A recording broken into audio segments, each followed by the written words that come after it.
Hello everyone! For today's vlog, I am going to cook a cashew chicken dish.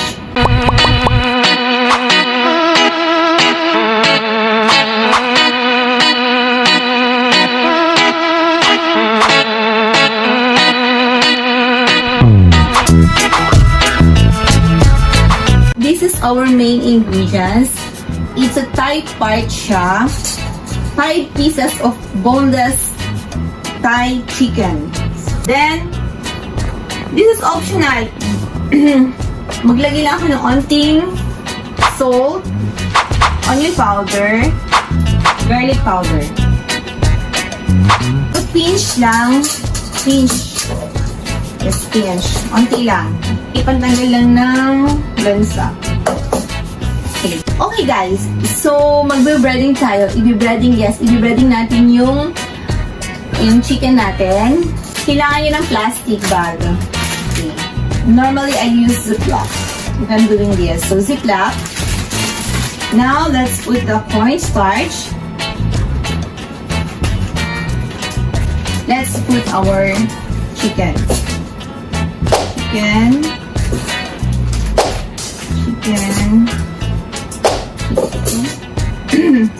Then shake. Siya.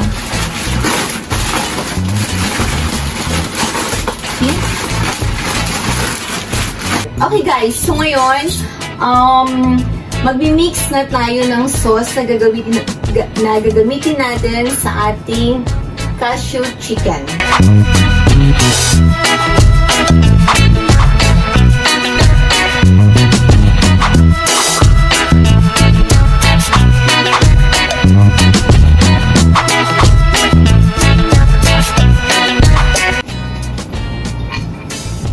So, ito na yung sauce na gagamitin natin sa cashew chicken. Okay. Okay guys, so i-fry natin yung chicken. So, dapat at least medyo maluwang onti yung pagpa-fryan yun ng chicken. While waiting for our oil na uminit, i-fry na natin yung unahin na natin i-toast yung cashew nuts natin. Nuts. So, ilalagay ko itong cashew nuts. Cashew nuts.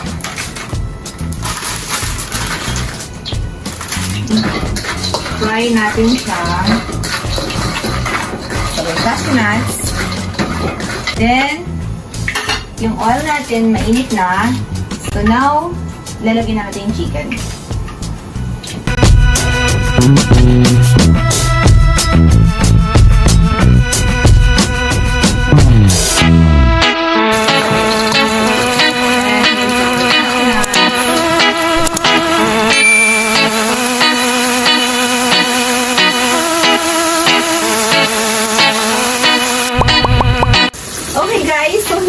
Chicken.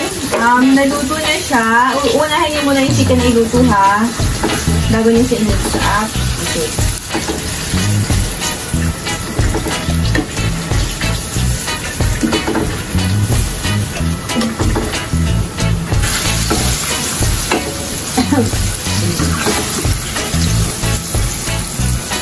Hey guys, so I forgot to inform you then that we need to put a little bit cornstarch sa sauce na minisap natin to thicken the sauce.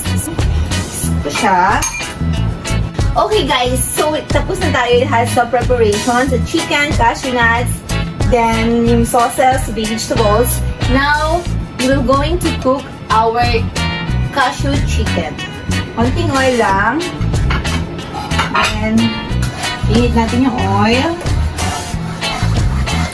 Lagyan na natin yung garlic. The onion, the white onion. Our bell pepper. Scallion, guys. Scallion.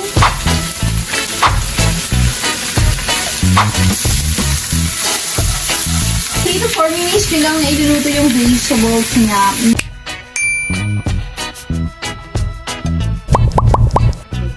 Okay guys, so we're done with our cashew chicken. Here's our cashew chicken.